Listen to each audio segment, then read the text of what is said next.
So I'm starting this video off a little bit weird. I'm in a house and a bunch of people are PvPing, and yeah, I thought I was going to make this video anyways. But before I get into this video, I did have a lot of things I was going to say in this video, and I've already had this video pre-recorded. But the thing is, I kind of had to scrap it entirely because of some new knowledge that was shown on Cam stream, which I will play the clip right now. You'll see it in test realm. The damage cap is returning. PvE. Basically, the something we didn't really account for is enchants and how that affects the dual school stuff. It made it so that if you're storm, you can do more off-school damage than storm damage, and that is never the intention. So basically, the TLDR of that clip means that we are going back to having a cap on our damage or like a curve and whatnot in PvE. Now, currently in live round, we already have that, right? That already exists. So it doesn't affect us because we're already used to it. But for the people in test room, we all were getting adjusted to the new damage cap. Basically, there was no damage cap. That was the whole point of it. And it seemed like it was going to be permanent moving forward. And they did this again in Wallaroo, right? Wallaroo was the first instance of this, where back in Wallaroo test room, we didn't have a cap. And people were having insane damage, like 270 and whatnot. And currently in Darkmoor test room, we were able to have like 400 damage if we wanted to. And even on a storm, you were able to have like almost 490 or something like that damage when it comes to life.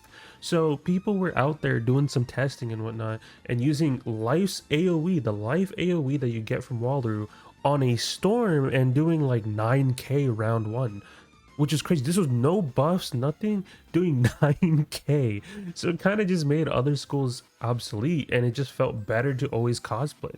Cosplaying became the more efficient thing to do when it comes to just doing damage, right? And a lot of strats were adjusted because of that. But we'll have to see how that looks when it comes to the new test room coming on Monday or whatnot. Of course, once we see on Monday, then I'll make a video and whatnot talking about it and seeing what stats look like now. But you literally were able to have like nearly 500 damage on a storm for like specifically life damage, which is crazy. So it just made like basically every school obsolete, and a lot of people were complaining about it. Some people enjoyed it. I mean, a lot of people like, damn, it's PvE, let us do whatever we want.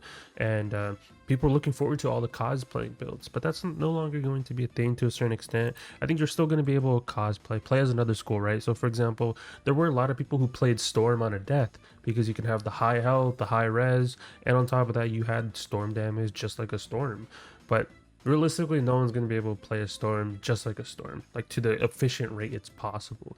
But yes, like, you know, like in advanced combat and PvP and whatnot, you're able to play as a storm to a certain extent, but you will never be a storm as a traditional storm, because storm is supposed to be doing the highest damage possible. That's the whole gimmick. Fire is good in that regard too, but that's mainly because of their pierce and everything like that when you're taking all that into consideration. And there's even the set bonuses with the Frilosaur. And even within the update of Darkmoor, and slowly but surely we've seen some adjustments to pins and such, because in the initial build of test realm we did have like pins that were giving like 4 pierce or something like that and 50 damage. So literally on one piece of gear on a storm, you were having like 100 damage. And this was 100 damage for like life, for ice, and like I think like death and some other schools, even balance. So you were able to run that type of stuff on a storm. And people were saying that, hey, storm is still nerfed and whatnot, but when you can literally have crazy off-school damage like that, it was shocking. That's for sure. It was literally shocking, and people still wanted more damage, which is crazy to me. Like, we already have enough at that point in time in test room, of course. So literally with 3 pieces of gear, and if you had 2 sword pins on every single piece, you were basically getting 300 damage just by default from there. And then that's not even including a pet, not even including circle jewels, not including any of that.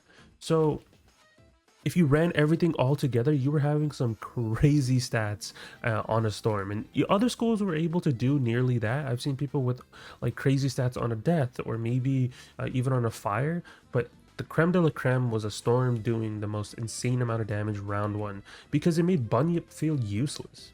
So why would I ever use Bunyip on a storm, my own school spell, when I can use Xander, the life spell, and do literally nearly double the damage of what I'm doing on a traditional storm? right? So I guess I can understand why people were complaining about that. Like, oh, I'm on a storm, shouldn't my spells be doing more? Why is my cosplaying stats, you know, just better than if I were to play traditional storm? So it did arise like a lot of conversations, but a lot of people have made different topics and have made different concerns about this. But all in all, this has just led to stat caps being a thing again in PvE. So I'll have to see what the new stat caps look like. Of course, maybe by the time you see this video, we already know what the stat caps are.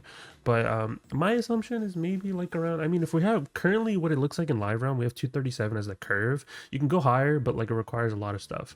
So I'm assuming it's going to be like we're able to have maybe like 245, maybe, I don't know, but I want some sort of increase. If it's not like drastic, I don't know how I'll feel.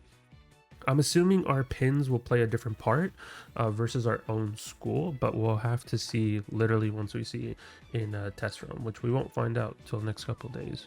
But I still wanted to bring attention to it. I know this video is going to be semi not as important once we find out the stat caps, but I still wanted to dive into that topic. Like the fact that I was able to do so much, and even Irak, one of the people I know, and he's even like a moderator on my Twitch, he was able to do like 8k around. I saw the freaking golem. He was fighting the wooden constructs or whatnot, and he was doing 8k with that. Like imagine with buffs and stuff like that.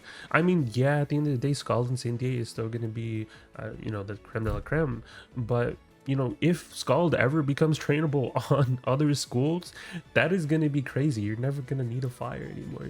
Why would I do Scald and Cindy on a fire when I can do Scald on a storm and enchant it and do even better damage than a fire? So I know that raises some concerns as well. It's like, well, I'm on a fire. I mean, like certain strats are probably gated towards that. Like why would I, you know, bring a fire and it's like one round more when I can bring a storm that has access to Scald, epic enchant it, then have another person in Cindy and I'm doing way more damage.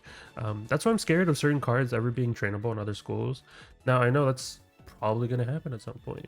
If Tempest ever becomes trainable in other schools, people are going to be like, well, why do I need a, you know, run a storm when I can run a death? And some people do have weird builds like that where they have like crazy storm damage and stuff like that on a death, and it becomes like, why would I ever use a storm?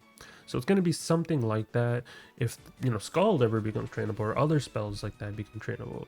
So like there's certain things I like and I'm looking forward to, of course, in this new update, but there's certain stuff like that in the future that's what's daunting, which I'm kind of scared for, of course. Like, hey, if it happens, it happens. It's bound to happen, you know, stuff like that's eventually going to happen. But hey, you guys let me know your thoughts and opinions. Are you guys okay with people having like the most insane damage of other school stats on like their own school? So like a death having the most insane amount of damage of your school on their school. You get what I mean? So like imagine having like 300-400 damage on a death for a different school like fire, and it just doesn't make sense, right? I mean, it does make sense to a certain amount of people. A certain amount of people don't get it, but hey, I want to know you guys' opinions on the pins, the damage, jewels, of course, like that, and just being able to play other schools in your own school. I mean, hey, it does arise a lot of questions, of course, but crazy to even think about. But that is it for me. Leave a like, subscribe, all type of stuff. Hopefully you guys don't mind the random background footage. Yeah, I just sitting in the comments, someone told me a TP and I somehow ended up here. It gives me 2010 vibes. So I was just like, yeah, might as well like redo my video while I'm at it. So here we are. But that is it for me. And I appreciate you guys for 10k. I will do a video talking about it soon. I just want to finish all my Darkmoor videos first before I start focusing on other things, because it'll just be out of loop and whatnot. But yeah, that is it. I'll talk to you guys in next one. Peace out, guys.